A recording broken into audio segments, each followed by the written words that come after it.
follow the fall, unknown conscious, or breathing status.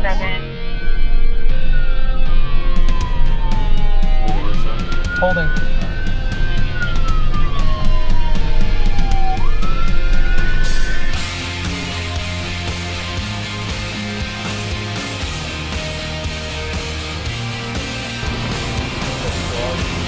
All right, buddy, you ready?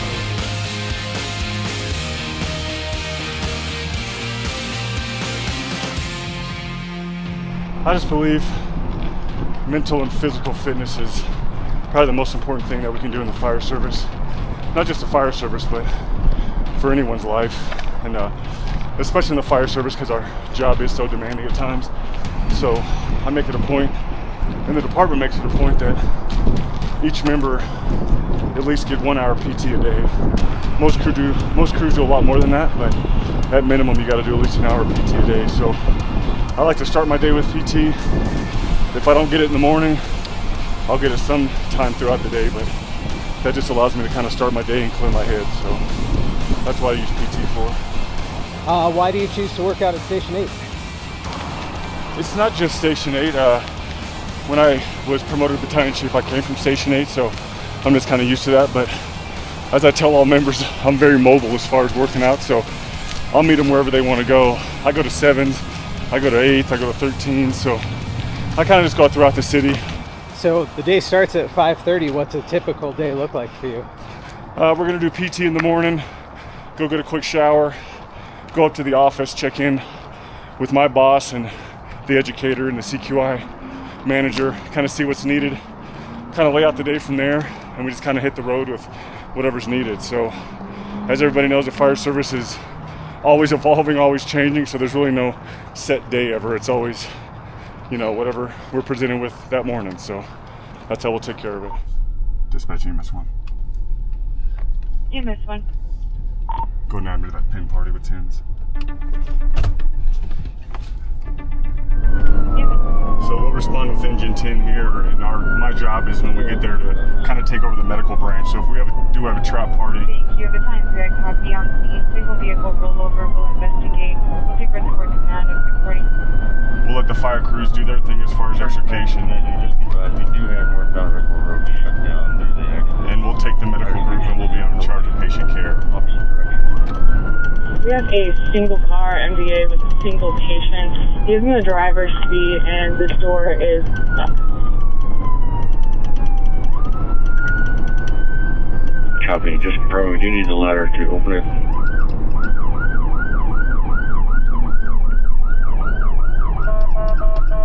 From Engine 10, we actually just got it open, so we can cancel the ladder. Cover ladder 6 can go available. EMS 1 you can go available as well. Copy. They were able to open the door, so they canceled all the other responding units. So we're going to be available and head on back to headquarters. Maria Street. Dispatch EMS 1. EMS 1. Go and put me on scene of that unconscious party at Burger King. There's a guy standing here on the side of the building. Maybe it might be our 911 caller. Oh, there he is. Oh yeah, down in the front.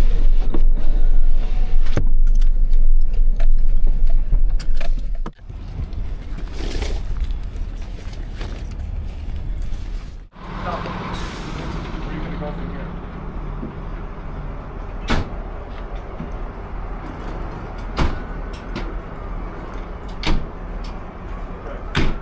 You have a great day, okay? I'll take care of it. All right. You guys know about anything? No. We'll look from there. Okay. I'll take care of it. Thank you, guys.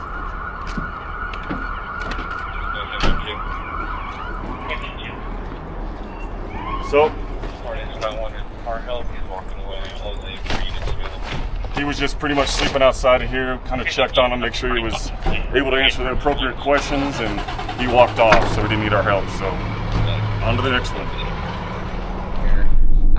You asked a bunch of questions, and that gentleman got up and walked away. So where is that like threshold for EMS as far as they can make their own decisions, or they can't?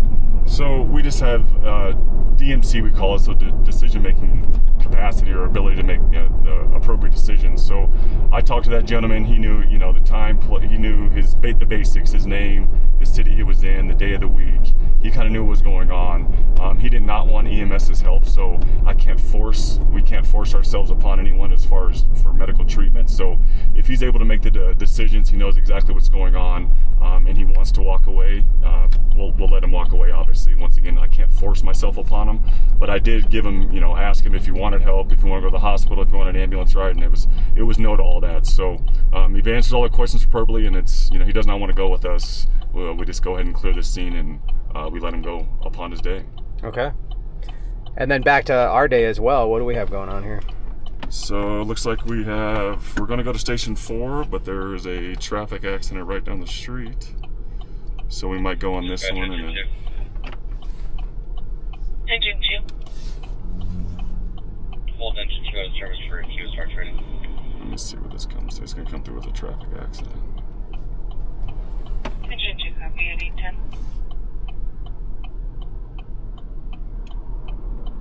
So if we're super close to this call, it's only a minute down the road. We'll go and see if we can lend some assistance to this.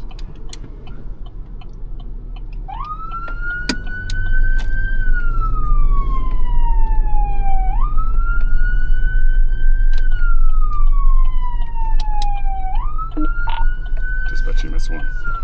Holden. Yep. You're good. Holden. Go ahead and put me on the traffic accident 11th in Havana. I'll be there in about 30 seconds.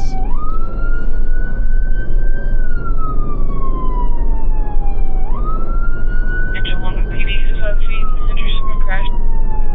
EMS 1 copy, and PD on scene, 21-year-old male, conscious and breathing. Make it to the med clearance for a suspect that they've got conscious and breathing.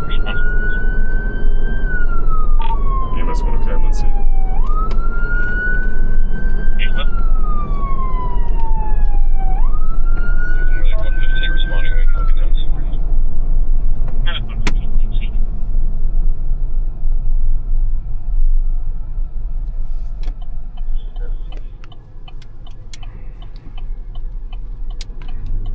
Engine 17.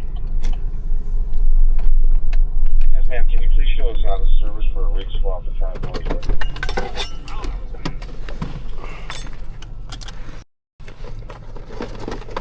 Engine 17, copy at 812. That is a set of new record. That was fast, sir. So it sounded like the officer tried to pull him over, did not, tried to run, correct? Yes. And got in the traffic accident from Yes, that. and Okay. it-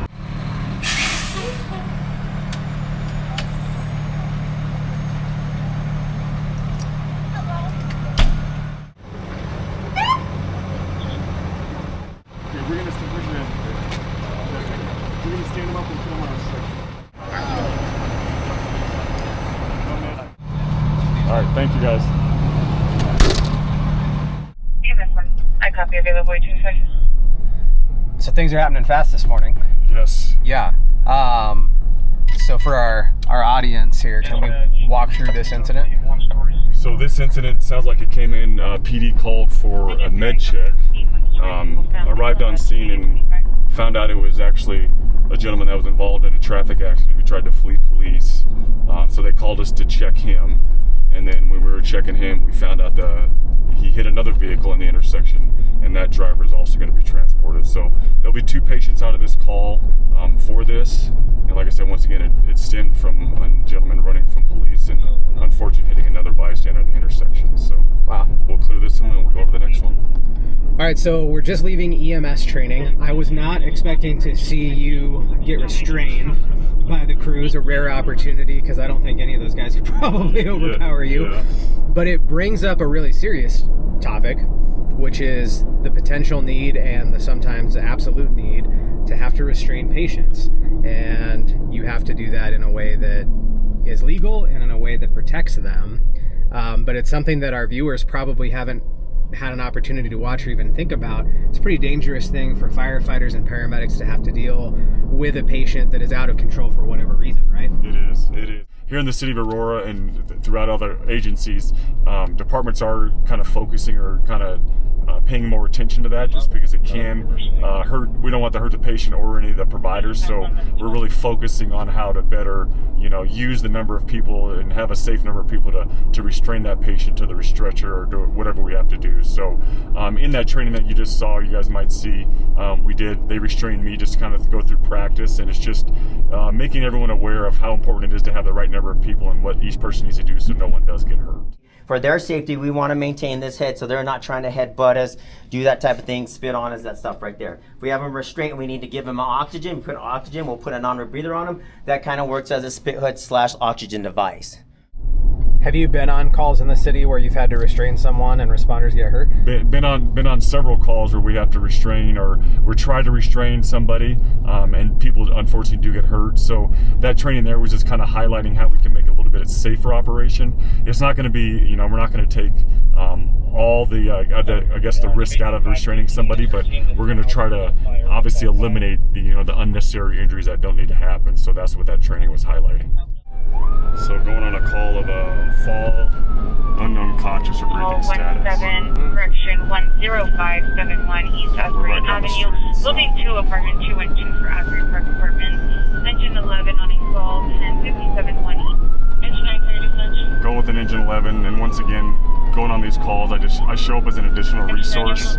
Obviously a paramedic like everybody else, so able to get there if I can a little bit early and kind of assess the situation and either call for more resources if needed, or I can actually take patient care and help the crews out during the call also. So being mobile and in a small vehicle helps a lot, huh? It does.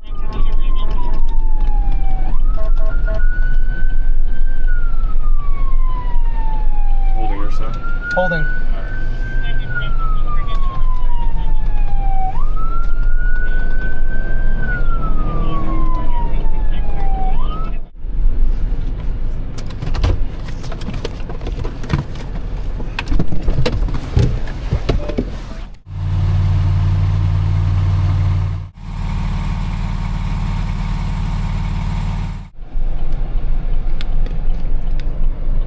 So you were first on scene again. Yes. Theme of the day. Yes. Advanced life support patient, riding in with some extra firefighters to the hospital with the ambulance. You are correct.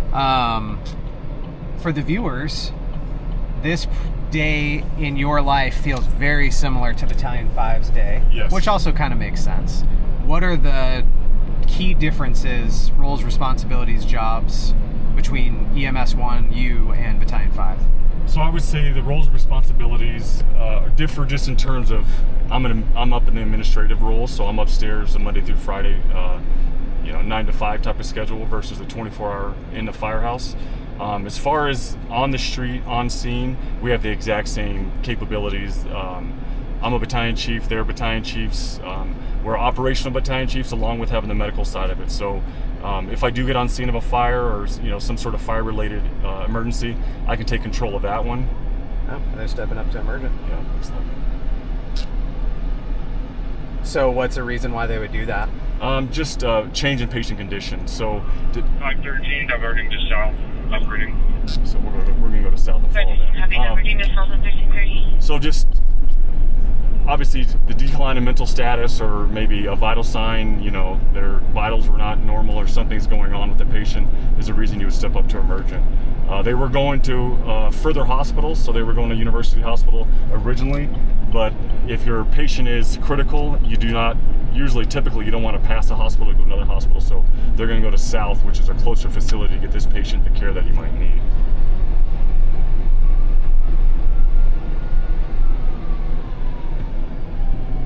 And they're going to go the back way. We'll go a different way down south. So back to the roles as far as BC5 and EMS 1. As far as capabilities and everything on scene, we're exactly the same. Operational battalion chiefs with the overarching, EMS capability that we can do. We're all paramedics. We can all do that stuff. I like to go out and run those medical calls. It's a skill, it's a perishable skill that if you don't use it, you're definitely going to lose it. So I like to run those medical calls. If I do arrive on scene, a lot of the times I'll initiate patient care and I'll continue from start to finish with the patient, just to help the crews out and to once again, get that rep that I need to obviously keep up my skills.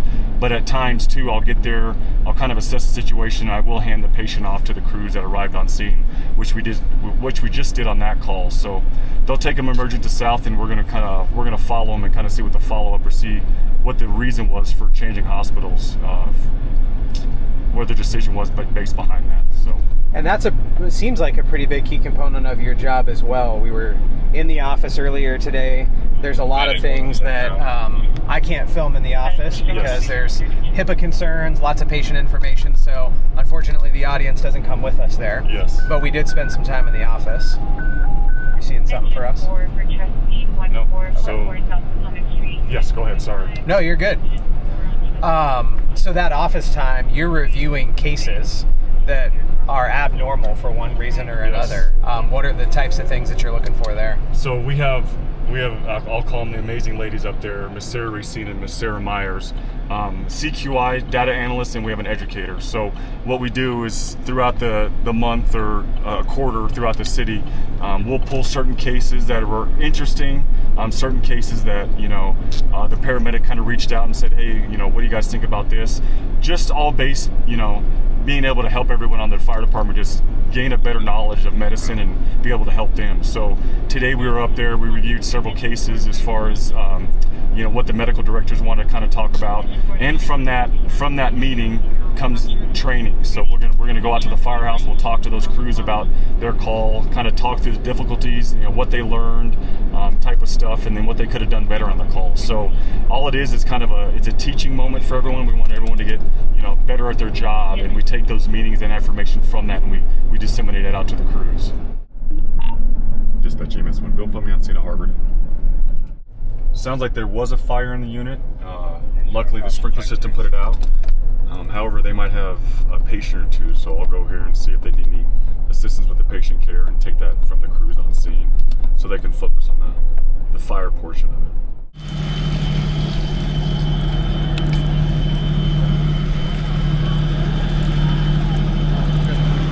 All right, so Chief Hill and I arrived on scene at the extended stay.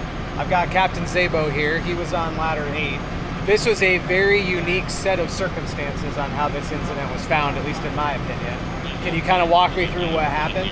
What made the case so unusual, as Eric mentioned, is the fact that we never received a notification while we were in house of this. We just happened to be out, saw people using fire extinguishers, and so we stopped to see what was going on and noticed that the sprinkler had been discharging for a while, water pouring out of there, smoke coming out of here, the fire alarm going off, and so it's kind of inexplicable as to why the fire department was never notified on this. But we just started putting the pieces together as we went, getting units coming, and it was pretty quick to mitigate this. Just one injury apparently, non-life threatening, and then the fire was under control even before we arrived. But pretty easy to start some salvage, just shutting down the water, things like that, protecting property.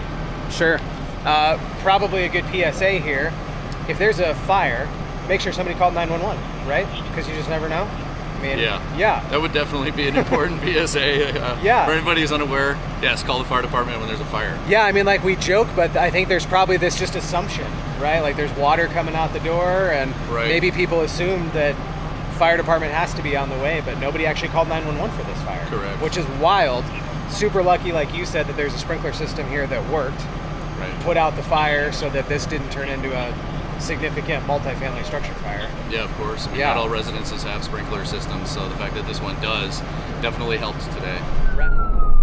So we're right down the street from a party and Seizure. So once again, like to get there, kind of see what's going on. If they are in seizure, obviously go ahead and start, treatment as far as, airway, breathing, circulation. And if we have to, we can go ahead and give them some medication and pull them out of that seizure.